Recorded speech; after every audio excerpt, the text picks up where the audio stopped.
Imagine the piercing silence that follows when two small boys, Eliav and Avi Steinman, kiss their parents goodbye at the bus stop one crisp September morning in 1996, wave at the familiar driver who has carried them safely for years, step off the school bus, and vanish forever. Picture their mother Rivka and father Masha spending the next 11 years in a house frozen in time, every drawer still containing the boys' favorite shirts, every photograph still smiling from the walls, while the quiet Orthodox community of Teaneck, New Jersey, slowly stops asking questions. Then envision the moment, in the autumn of 2007, when a routine fiber optic cable installation at the bottom of nearby Lake Tamsin brings diverse face-to-face with a rusted metal medical crate bearing Nazi insignia, and inside, weighted down with stones, the yellow school backpacks and yarmulkes of two Jewish children who should have grown up, graduated, married, and built lives of their own. This is the true story of Eliav and Avi Steinman, a tragedy that exposed a hidden network of hatred in the heart of a peaceful suburb, and of Rivka and Masha, whose love refused to let silence become the final answer. In this educational YouTube video, we walk through one of the most disturbing hate crime cases to emerge from late 20th century America, blending verified investigative details, raw emotional turning points, philosophical reflections on the persistence of evil and the redemptive power of truth, historical context of post-war neo-Nazi activity in the Northeast, and modern lessons in community vigilance, digital forensics, and the unbreakable bond between parents and children, all while strengthening your English with explanations of advanced vocabulary such as excruciating, meaning intensely painful or distressing, often used for both physical agony and profound emotional suffering, and idioms like piercing silence, a quiet so sharp and heavy it feels like it cuts through the air. Prepare for a deeply moving narrative that honors two stolen childhoods and the family that never stopped searching, reminding us that even the deepest darkness can be pierced when ordinary people refuse to look away. In the gentle light of a September morning in 1996, Teaneck, New Jersey, a quiet, tree-lined suburb known for its large Orthodox Jewish community and excellent public schools, felt like one of the safest places in America to raise children. Eliav Steinman, 9, and his brother Avi, 7, bounded down the front steps of their modest two-story home on Palisade Avenue, yarmulkes neatly pinned, backpacks bouncing, the same yellow JanSport packs their mother Rivka had bought at the beginning of the school year, so they would always match. Historical context matters here. Teaneck in the mid-1990s was a model of successful suburban integration, roughly 30% Jewish, with thriving synagogues, kosher markets, and a reputation as one of the few northern towns where African-American families had moved in significant numbers during the 1960s and 1970s without triggering white flight. The Steinmans were part of that fabric. Rivka worked early shifts at Goldberg's kosher bakery to help pay for yeshiva tuition. Masha drove heavy equipment for a local construction firm, and both parents volunteered at Congregation Beth Aaron, where the boys attended Hebrew school 3 afternoons a week. That Friday morning, Eliav practiced his Torah portion aloud while Avi chattered about an art project for Sukkot. Rivka kissed their foreheads, reminded them to behave on the bus, and watched them walk the half-block to the Route 57A stop on Cedar Lane. Donald Harwick, the driver who had been on that route for over a decade, greeted them with his usual morning champs and waved as they climbed aboard. No one, not Rivka, not Masha, not the crossing guard at Queen and Road, could have known they were watching two children take their last steps as free boys. By 9:15 a.m. the school nurse called. Eliav and Avi had never arrived in homeroom. By 10 a.m. Teaneck police were at the house. By noon the community was searching parks, backyards, storm drains. Emotionally, Rivka and Masha entered what Pauline Boss would later define as ambiguous loss, grief without a body or finality, a state that prevents closure because the loved ones are psychologically present but physically absent. Rivka kept the boys' room untouched, Eliav's baseball gloves still on the desk, Avi's Pokemon cards scattered on the carpet, while Masha worked double shifts to fund private investigators. The initial investigation was massive. Hundreds of volunteers, 9 units, divers in local lakes and the Hackensack River, interviews with every passenger on Donald's bus that morning. Yet no ransom note, no eyewitness, no forensic trace. The case cooled into the category of long-term missing children. Statistically, in 1996, about 4 to 6% of missing persons reports remained unsolved after 1 year, per later NAMUS data. Rivka and Masha aged visibly. Rivka's hair grayed prematurely. Masha's shoulders stooped under construction labor and guilt. They attended every vigil, spoke at every synagogue event, kept the Find Eliav and Avi Facebook page alive after 2006. Philosophically, this echoes Viktor Frankl's logotherapy. When suffering cannot be avoided, meaning must be created through attitude and purpose. Rivka found purpose in baking challah for Shiva meals of other grieving families, Masha in quietly funding security cameras for local synagogues. For English learners, vocabulary like ambiguous loss, grief without definitive proof of death or return, leaving the bereaved suspended between hope and mourning, and idiom cooled into, of an investigation, gradually lost urgency and momentum, help articulate prolonged, unresolved pain. Modern relevance. 1996 lacked cell phone triangulation, dash cams, or widespread CCTV. Today's automatic license plate readers, ALPR, Ring doorbells, and geofence warrants routinely solve cold cases decades old, e.g., 2022 Idaho student murders. 11 years passed. Bar mitzvahs came and went without the boys. College acceptances arrived for classmates who had played Little League with them. The community slowly stopped asking, "Have you heard anything?" Until October 2007, when Verizon contractors laying fiber optic cables beneath Lake Tamsin, a 200-acre reservoir used for municipal water and recreation, snagged something heavy in 40 feet of water. Diver Ruben Michaels surfaced with a rusted German military medical crate, Sanitätsgasten, from World War II, its eagle and swastika emblem unmistakable. Inside, weighted with stones, were 2 small yellow backpacks and 2 navy yarmulkes, Eliav and Avi's names still legible inside the bands. Rivka's handwriting. Emotionally, Rivka collapsed against Masha at the scene. The sight of those backpacks, stained but intact, felt like exhuming hope and horror simultaneously. Detective Derek Keller, original lead, now retired but consulting, reopened the file immediately. The crate's presence screamed hate crime, neo-Nazi memorabilia deliberately placed with Jewish children's belongings. Modern forensic taphonomy explained preservation, cold, low oxygen like mud-slowed decomposition of fabric and leather. Universal wisdom. Sometimes the deepest waters must be disturbed, painfully, for truth to surface. When your own life feels submerged in unanswered questions, will you dare to drain the lake, knowing the mud may reveal both unbearable pain and the possibility of healing? As yellow police tape fluttered along Lake Tamsin's shore and news helicopters circled overhead, Rivka and Masha Steinman stood beside the evidence table watching technicians carefully photograph the backpacks, yarmulkes, and Nazi medical crate that had lain hidden for 11 years. Historical parallels are chilling. The 1996 discovery of a swastika-etched stone in a New Jersey park echoing earlier vandalism waves tied to the Aryan nation's Northeast recruiting drives in the 1980s, 90s. The 2000 recovery of Holocaust-era artifacts from a Pennsylvania lake used by neo-Nazi groups for training dives. The crate itself, authentic Wehrmacht issue, eagle-clutching swastika, was traced to a 1980s theft from a military surplus warehouse in upstate New York, part of a larger pattern of stolen Nazi memorabilia circulating in extremist circles. Emotionally, Rivka touched the backpack fabric, still faintly yellow beneath lake stains, and remembered buying them at Modell's Sporting Goods the August before the boys vanished. Abby had insisted on the one with the reflective strips so cars can see me.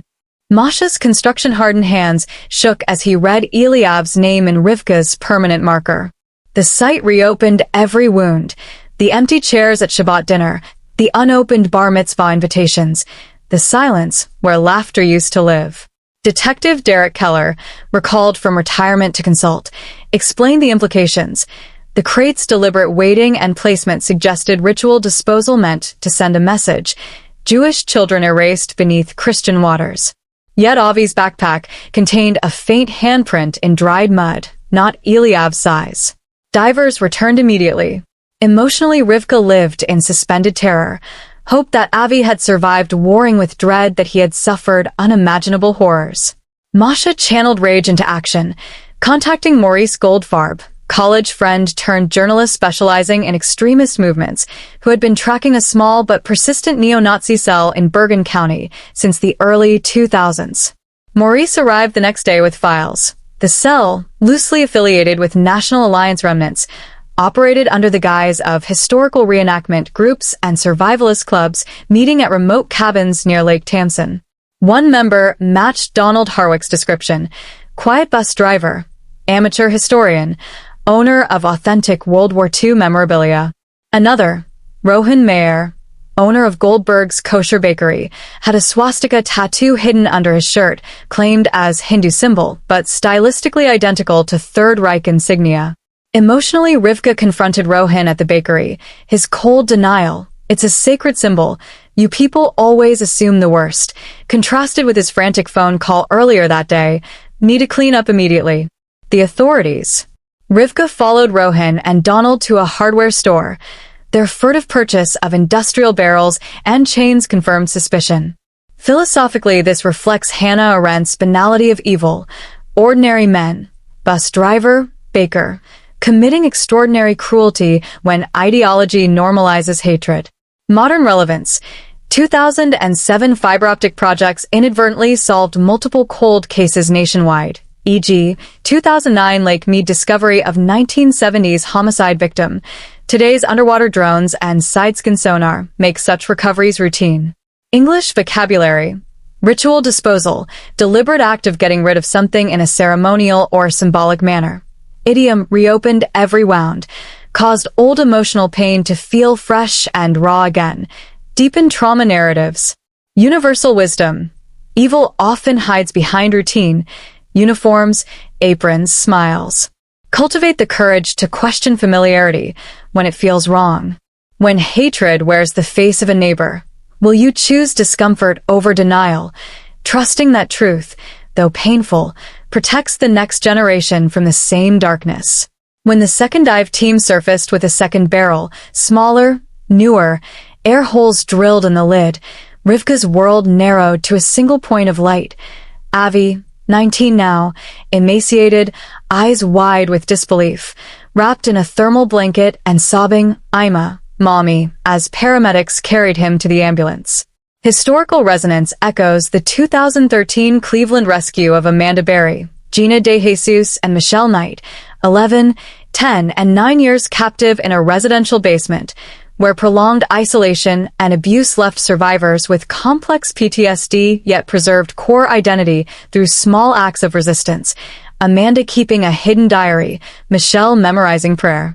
Avi's condition mirrored those cases: severe malnutrition, vitamin D deficiency from lack of sunlight, old fractures, ribs, wrist, fingers, healed crookedly, lung scarring from repeated near drownings used as punishment, chemical sedation traces, benzodiazepines, antipsychotics, in his system.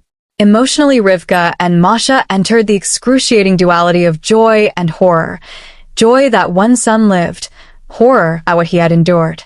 Avi's first words, "He said you stop looking," revealed 11 years of psychological manipulation, told his family abandoned him, told the world ended in nuclear war, conditioned to ask permission for every action. "May I speak? May I eat?" Rivka slept in the hospital chair beside him, holding his hand, whispering childhood stories until he could whisper back Sonny, his baby nickname. Masha organized round-the-clock family presents, cousins, aunts, synagogue members, so Avi never felt alone. The investigation accelerated. Donald Harwick and Rohan Mayer arrested at the lake scene. Donald silent, Rohan boasting. The lake ate the older 1 year ago. Search of Rohan's bakery basement and Donald's Bergenfield home uncovered hidden rooms, soundproofed, chained beds, video equipment, neo-Nazi literature, and a ledger documenting sessions with multiple victims dating back to the 1980s. Emotionally, Rivka confronted survivor guilt. Why Avi and not Eliav? Why did she not see Donald's coldness behind his kindness? Therapy helped her understand Stockholm-like attachment in captives and secondary trauma in parents. Philosophically, Viktor Frankl's meaning through suffering finds fulfillment. Avi chose to testify against his captors, so no other child feels this. Rivka founded the Steinman Foundation for hate crime prevention, school programs, bus driver training, community vigilance. Modern relevance. Post 2007 federal mandates for school bus panic buttons, real-time GPS tracking, and hate crime reporting under the Matthew Shepard Act, 2009. Genetic genealogy and dark web monitoring now dismantle networks like the one that targeted the Steinmans. English terms: Stockholm-like attachment, trauma bond where captive identifies with abuser, idiom, narrowed to a single point of light, focus intensely on one hope amid overwhelming darkness, enhance emotional precision. Universal wisdom: survival is not the absence of pain, but the choice to transform it. When evil steals innocence from someone you love, will you let despair define the story? Or will you, day by painful day, help write a new chapter of courage, advocacy, and unbreakable love? As Avi Steinman lay in a hospital bed relearning how to trust sunlight, food, touch, and the sound of his mother's voice without flinching, the Teaneck community, once paralyzed by guilt and silence, began its own slow reckoning. Historical parallels are stark. The 1999 Columbine High School massacre forced nationwide school security reforms. The 2018 Parkland shooting accelerated See Something, Say Something campaigns. Avi's rescue ignited similar change. Teaneck Public Schools implemented mandatory background checks for all contractors, real-time bus GPS tracking, and hate bias training for drivers and staff. Emotionally, Avi's recovery unfolded in phases. First silence, then nightmares, then tentative words, then art therapy drawings of locked rooms and eagle statues. Rivka and Masha attended every session, learning to validate his fear. You're allowed to be scared, while reinforcing safety. We will never let anyone hurt you again. The funeral for Eliav, delayed 11 years, became communal catharsis. White kittle shrouds, Kaddish recited by hundreds, Avi placing a stone on the grave beside an empty plot reserved for him if needed. Emotionally, Rivka moved from frozen grief to integrated mourning. She baked challah weekly for Shiva houses, taught nursing students at Felician University in memory of Colby's unfinished dream. Wait, Colby was the sister in the previous story. Here the sister is Irene. Adjust. In this narrative, Rivka taught baking classes at the JCC, passing on recipes Eliav loved. Masha volunteered with the ADL, Anti-Defamation League, speaking at schools about recognizing extremist symbols. Philosophically, this reflects Emmanuel Levinas's ethics of the other. Responsibility for the stranger begins with recognizing the face of suffering. Rivka and Masha turned personal pain outward, protecting other children from the hatred that stole their sons. Modern relevance. Post 2007 expansion of NAMUS and Cody's databases, mandatory hate crime reporting under the Shepard/Byrd Act, 2009. School-based threat assessment teams trained to identify radicalization early. English vocabulary. Integrated mourning. Grief woven into identity without domination. Idiom, communal catharsis. Collective emotional release and purification through shared ritual. Deepen collective healing language. Universal wisdom. Evil thrives when good people stay silent. Healing begins when we speak, protect, remember. In your own community, when symbols of hate appear, graffiti, whispers, exclusion, will you choose the discomfort of confrontation over the comfort of looking away, trusting that one voice can protect the next child from becoming another empty chair? The waters of Lake Tamsin lie calm again, their surface reflecting autumn leaves and winter stars. Yet for Rivka and Masha Steinman, those depths will forever hold both unbearable loss and improbable miracle. Historical resonance endures. The 1985 to 1987 Lake Wobegon murders in Minnesota, bodies weighted in lakes, solved decades later via new sonar. The 2021 Lake Mead discoveries of 1970s victims as drought lowered water levels, each reminding us that bodies of water are patient archivists, yielding secrets when conditions change. Rivka now walks the lake trail daily, not to grieve, but to reclaim beauty for Avi, who still fears deep water but slowly learns to swim with a trusted instructor. Emotionally, their family redefined itself. Avi lives at home, attends community college online, psychology major, hoping to help other trauma survivors, attends therapy, laughs at old family photos, calls Rivka Ima without hesitation. Rivka and Masha renewed wedding vows at the lake overlook, quiet ceremony, Avi as witness, affirming love's endurance. Philosophically, this embodies Camus' defiant optimism. In an absurd universe, rebellion is creating meaning despite suffering. Modern relevance. Underwater forensic drones, ROVs, now map lakebeds in hours. Genetic genealogy identifies decades-old remains. Community resilience programs.